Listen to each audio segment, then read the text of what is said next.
Hola amigos de 30.000 veces literatura. Mi nombre es Abel Gustavo Maciel, soy un escritor de la localidad de Pilar, en la provincia de Buenos Aires, y miembro y colaborador de este hermoso espacio cultural con este micro que hemos denominado Cultura y Transgresión. Lo emitimos por el canal de YouTube de Delfor TV.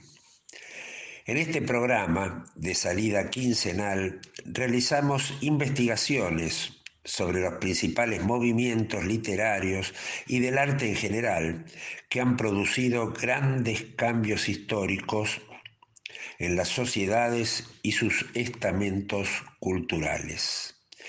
En el presente encuentro, correspondiente a nuestro cuarto programa, completaremos la segunda parte de ese gran movimiento de los últimos 100 años que extiende sus influencias desde los inicios del siglo pasado hasta nuestros días, el surrealismo.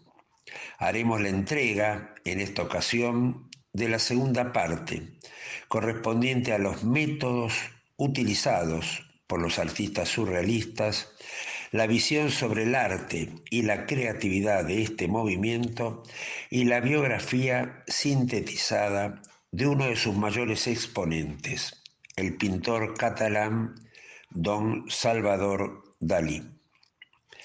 Debemos aclarar que la mirada de nuestro micro, cultura y transgresión, planteamos a la cultura como un campo de fuerza dinámico, actuando en dos direcciones sobre el accionar histórico y social colectivo.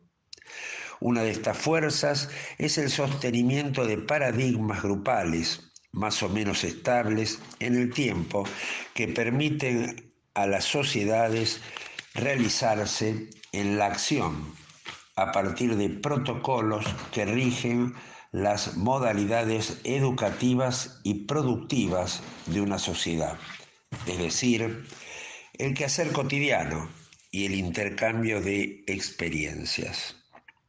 La otra dirección es la transgresión de estos mismos protocolos a partir de un carácter destructivo del quehacer cultural propuesto, la modificación sustancial de la visión del mundo, los métodos creativos y el paradigma imperante, transformando cada uno de esos protocolos en curso. De esto se trata la doble hélice del ADN cultural: sostener hábitos, costumbres y propagar los alcances de un modelo de interacción hasta agotar sus posibilidades. Es decir, el accionar de la primera fuerza sostenedora.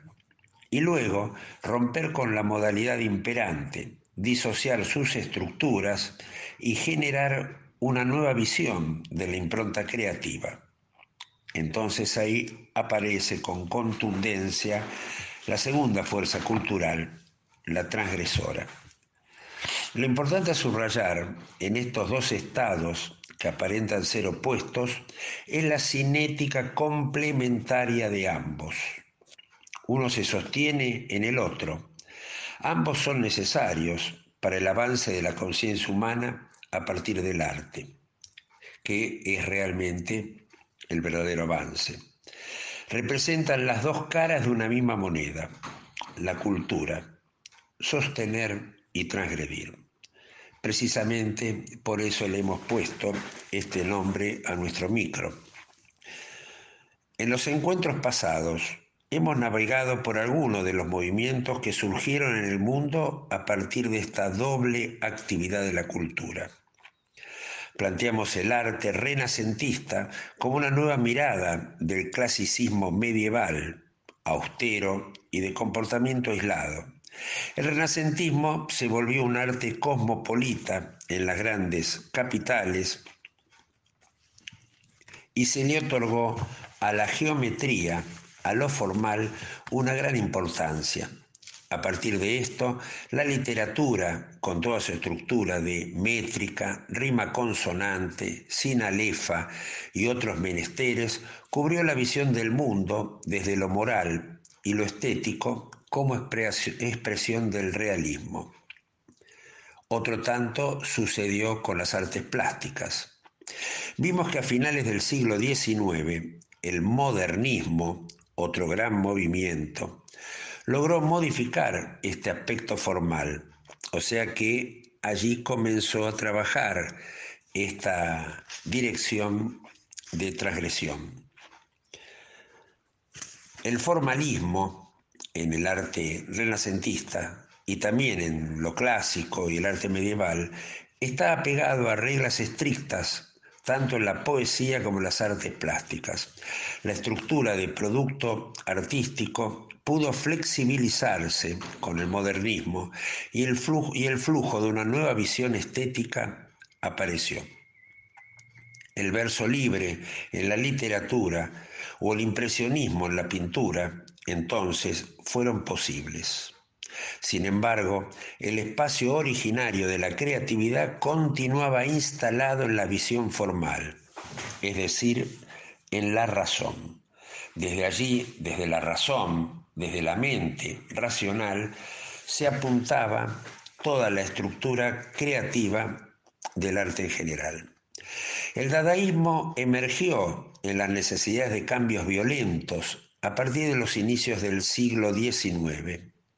La revolución bolchevique en Rusia, la Primera Guerra Mundial, el existencialismo dentro de la filosofía, el nacimiento de la psiquiatría como una ciencia de investigación.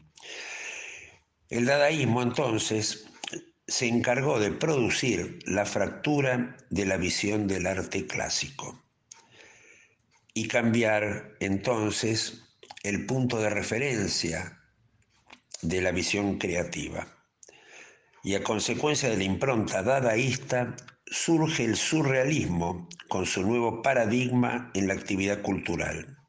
Como vemos en esta síntesis de nuestros anteriores programas, la cultura es sostenimiento de una visión del mundo y propagación de esa visión a partir de sus instituciones educativas, pero también es transgresión a sus mismos protocolos. En el programa anterior recorrimos el territorio surrealista desde su génesis. La ubicamos a partir del Manifiesto Surrealista, publicado en 1924 por André Breton, poeta francés, en coincidencia con la revolución bolchevique sucedida en Rusia y la necesidad de grandes cambios, muchos de ellos violentos, dados en el orden mundial, como lo ha sido la denominada Gran Guerra o Primera Guerra Mundial. Vamos a hacer una revisión sobre los principales aspectos del surrealismo con movimiento artístico, una especie de síntesis de lo que ya hemos visto en el programa anterior. El surrealismo, entonces, es un movimiento artístico y literario de vanguardia, fundado en 1924 por André Breton, como dijimos. Consistió en la expresión del subconsciente por medio de la literatura, la pintura, la escultura, la fotografía y el cine. Esto precisamente, ya lo hemos dicho, representa el punto principal del aporte surrealista a la visión artística de la vida y del mundo. O sea, dónde se produce, cuál es el punto de génesis de la visión creativa del artista. O sea, lo desinstala, que eran los que tenía el aspecto clásico, lo desinstala desde su cuestión mental y desde la faena de la mente como observadora del entorno y la ubica en el subconsciente, o sea, en el psiquismo humano. La palabra surrealismo proviene del francés surrealisme, un acortamiento de surrealismo. La palabra fue extraída de Guillaume Apollinaire, quien había usado en 1917 para subtitular su obra. Significa lo que está por encima del realismo. La literatura y el arte surrealista se vincularon estrechamente con el psicoanálisis y las ideas de Sigmund Freud. Por ende, el surrealismo se caracterizó por la indagación del subconsciente, la expresión desinhibida del pensamiento, el uso del automatismo psíquico como método, que eso ya vamos a ver más adelante, cuáles han sido los métodos surrealistas y se siguen utilizando hasta el día de hoy, y la colaboración entre diferentes disciplinas artísticas. Es decir, que si bien el surrealismo proviene como una consecuencia del dadaísmo, siendo el dadaísmo el, el, el que fue rompiendo todas las construcciones del paradigma clasista sobre el arte y la visión del mundo, en realidad el dadaísmo, que no admitía las vanguardias, produce en definitiva en su propio riñón una vanguardia que es la vanguardia surrealista, donde ahí también aparece la colaboración de distintas disciplinas. Gracias a esto, el movimiento surrealista superó los límites impuestos a la imaginación por el racionalismo, transformó el concepto de realidad en el arte e introdujo nuevas técnicas y dinámicas creativas. Se dio a conocer, ya lo dijimos, el 15 de octubre de 1924, cuando el poeta André Breton publicó el primer manifiesto surrealista. Algunos de sus miembros provenían del dadaísmo.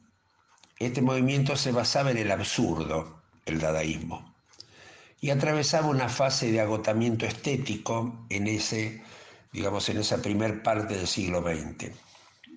El surrealismo aprovechó esa exploración de lo absurdo y lo valoró como una manifestación del inconsciente. También presentó el movimiento surrealista un levantamiento de la moral artística luego de la Primera Guerra Mundial, que finalizó en 1919.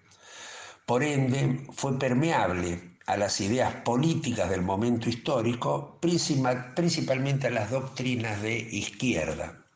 Muchos de los seguidores del surrealismo han sido seguidores también del comunismo.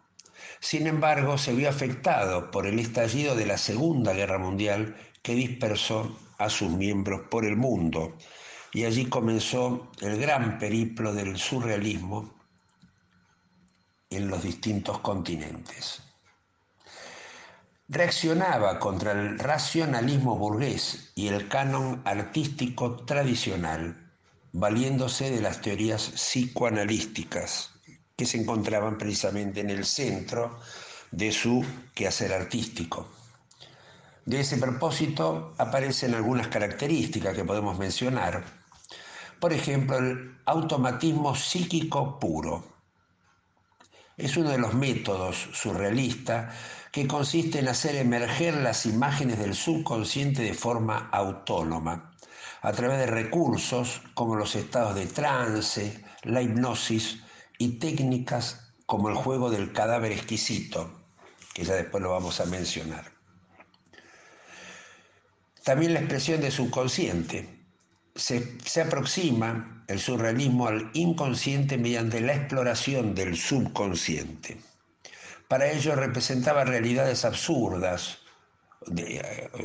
originadas en sueños, realidades oníricas y fantásticas, en la cual se proyectaban los mitos, las fábulas, sueños y fantasías. Para los surrealistas, liberar el pensamiento era la única forma para llegar al inconsciente, que se expresa a través de los sueños, las fobias y la imaginación. Recordemos que el surrealismo planteaba el epicentro de la actividad creativa, precisamente el territorio inconsciente.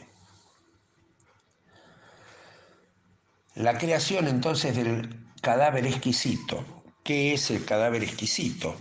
Parecería ahí exquisito realmente este título, ¿no? Es una técnica colectiva en la que cada participante escribía una línea o trazaba un dibujo, sin ver lo que había hecho el anterior, permitía a la vez estimular el automatismo psíquico y favorecer la colaboración entre artistas. Posteriormente se reunían todos esos trabajos individuales dentro del grupo surrealista que estaba sesionando, y de todo eso, por eso se llama el cadáver exquisito, de todos esos trozos engendrados por cada uno de los miembros, se generaba un producto de orden artístico, uniendo o integrando todas esas partes. El arte surrealista se caracterizó por ofrecer imágenes insólitas y muy sugerentes.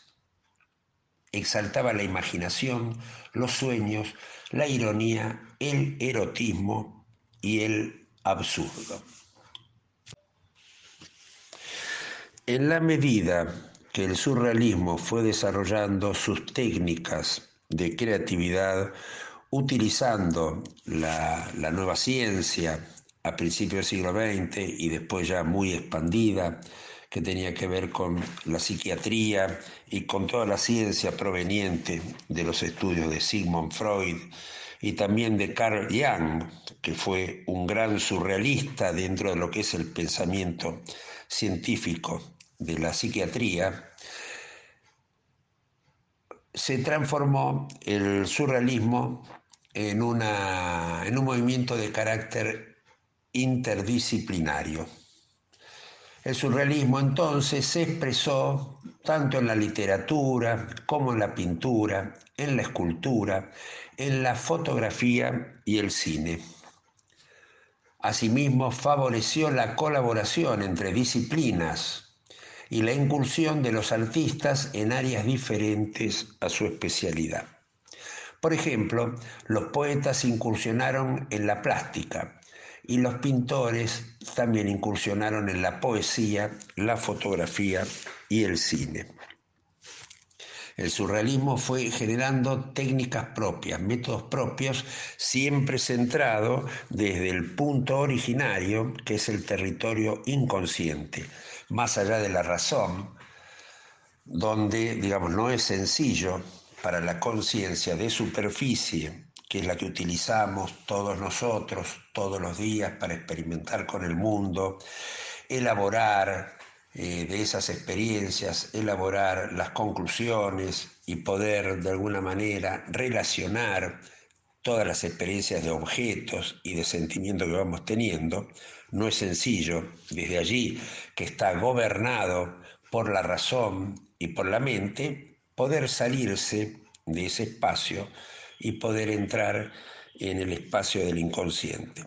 Para eso el surrealismo tuvo que echar mano de distintas técnicas que fue generando como preliminares a la actividad creativa. Es decir, para el artista surrealista es necesario hacer ciertas prácticas previas que le permitan salir de esta cuestión mental que es el universo que nos rodea, el universo de objetos y de relaciones con que nosotros nos movemos en el mundo, salir de allí e instalarse por detrás de este universo, donde ya la mente pierde su protocolo de relaciones, de partes, para transformarse en un campo de libre expresión con sus propias reglas normalmente desconocidas para la mente de superficie. Para eso tuvo que generar técnicas propias, el surrealismo, y aprovechar otras técnicas que ya de manera embrionaria fueron postuladas por los dadaístas. Por ejemplo, ya explicamos la creación del cadáver exquisito, una técnica colectiva en la que cada participante escribía una línea, dijimos, trazaba un dibujo, hacía un paisaje, sin ver lo que había hecho su compañero, encontrándose todo el grupo que estaba experimentando con esta especie de juego creativo que es el cadáver exquisito. Permitía también estimular el automatismo psíquico y favorecer la colaboración entre los artistas. El automatismo psíquico era el objetivo central de cada una de estas técnicas y poder instalarse, transgredir, digamos, lo que es la frontera mental, instalarse en un punto de creatividad inconsciente. Cada una de estas técnicas para lograr el automatismo psíquico podían practicarse en grupos o también técnicas personales, muy típicos, por ejemplo, en ciertas artes, como las artes plásticas, la escultura o la pintura, donde es necesario la actividad individualizada. El arte surrealista se caracterizó por ofrecer imágenes insólitas y muy sugerentes.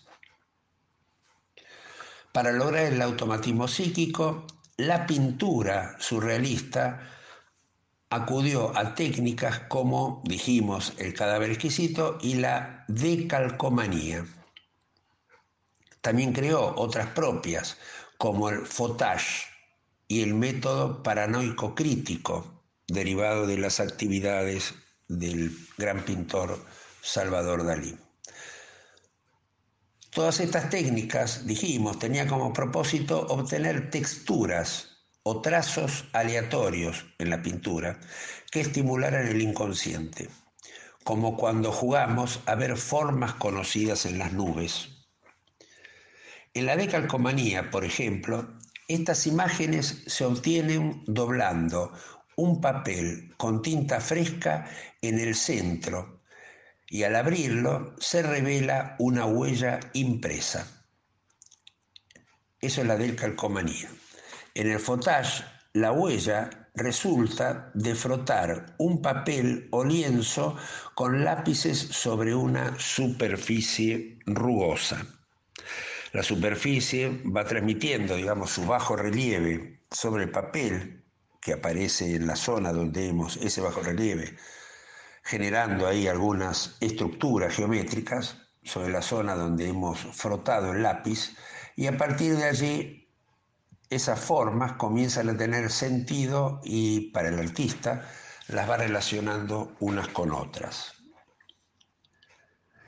El método paranoico crítico, creado por Salvador Dalí, consistía en contemplar imágenes reales hasta despertar fobias, fantasías y obsesiones en la imaginación. O sea, a partir de esa contemplación de lo molecular, lo físico, lo real, Salvador Dalí lo que estaba promoviendo era llegar a un estado de alteración de la conciencia gobernada por la mente y poder ver objetos, paisajes, imágenes, despertando sentimientos, fobias, y a partir de ahí comenzar su arte creativo. También los artistas surrealistas aprovecharon la técnica dadaísta del ready-made, o también llamado objeto encontrado. Esta técnica consiste en sacar objetos de su contexto, objetos de la realidad cotidiana, los objetos que nos rodean, sacarlos de su contexto cotidiano e intervenirlos buscando asociaciones inesperadas entre sí. O sea, por ejemplo, un martillo, un teléfono, una flor, una pintura, y buscar de todos ellos, de ese conjunto de objetos que aparentemente no tienen nada que ver, buscar alguna línea de conexiones como para generar a partir de ahí un único objeto, un único paisaje que tuviera alguna razón de ser. Entre los más famosos pintores del surrealismo podemos nombrar a René Magritte, nacido en Bélgica en 1898, fallecido en 1967. Sus pinturas más conocidas son El Hijo del Hombre, Esto no es una pipa, que es una de las grandes expresiones dadaístas de su época, y Los Amantes. O Salvador Dalí, ya dijimos, nacido en España, catalán en 1904, fallecido en 1989. Las pinturas más conocidas de Salvador Dalí, La persistencia de la memoria, Las tentaciones de San Antonio, La metamorfosis de Narciso. O Joan Miró, también muy conocido durante el siglo XX, un pintor cuyas pinturas se venden al día de hoy, se comercializan a valores realmente muy elevados. Las pinturas más conocidas, Miró, bueno, nació en España, el español en 1893, fallecido en 1983. O sea, fue un artista bien longevo. Las pinturas más conocidas, el Carnaval de Arlequín, Paisaje catalán, Interiores holandeses. O el alemán Max Ernst, nacido en 1891, falleció en 1976, fíjese que todos han sido de una manera u otra bien contemporáneos entre sí. Sus pinturas más conocidas, Celebes, La Virgen bendecida castigando al niño Jesús delante de 3 testigos. Precisamente esos testigos eran André Breton, Paul Eluard y el pintor. Dentro del surrealismo literario, podemos decir que fue originalmente un movimiento literario que pretendía liberarse del dominio de la razón y del canon realista reinante en la literatura de la época. Estamos hablando ahí del primer tercio del siglo pasado. La literatura surrealista apostó por una radical renovación del lenguaje literario y aportó nuevas técnicas de composición basadas en el automatismo psíquico puro, como el cadáver exquisito. En la literatura, el automatismo psíquico implica la asociación de palabras e ideas aparentemente inconexas. O sea, ahí aparece lo que conocemos como una lluvia de ideas o lluvia de palabras. Al ponerlas en relación, esto significa relacionar unas con otras, el subconsciente se activa por medio de la imaginación y el flujo del pensamiento espontáneo hasta encontrar un sentido, ya sea consciente o inconsciente. Un sentido de todas esas palabras que aparecen luego como un texto. O sea, a partir de ese sentido se construye de esas palabras aisladas un texto. Algunos de los escritores surrealistas más destacados fueron André Breton, que fue el creador del movimiento, como ya dijimos, un poeta, teórico y ensayista, obras destacadas, el manifiesto del surrealismo, la más importante, Nadja, antología del humor negro y el arte mágico. O Luis Aragón, un francés, nacido en 1897, fallecido en 1982, poeta y novelista, obras destacadas, La Pasión de París, El Tratado del Estilo. O Paul Eluard, otro francés, 1895-1952, un poeta con sus obras destacadas, Morir de no morir, La libertad o el amor, La capital del dolor y el diccionario abreviado del surrealismo. En definitiva, estamos viendo también con las fechas de actividad de estos artistas, fechas de nacimiento, de fallecimiento, que fue un movimiento muy relevante dentro de todo el siglo XX y con sus alcances a nuestras épocas, dado que al día de hoy el surrealismo, con toda su temática subconsciente, sigue estando a la vanguardia actualmente de la literatura y el resto de las artes. Bueno, con esto, amigos, damos por finalizado la segunda parte de nuestro micro, el surrealismo, y estaremos volando en las próximas con otros movimientos, otros artistas y otras consecuencias también que tienen que ver con esta actividad de la cultura como sostenedora de un protocolo de relaciones sociales y a la vez también como una fuerza transgresora que produce el cambio de esas relaciones. Será hasta la próxima entonces, un gran abrazo a todos y nos seguimos viendo.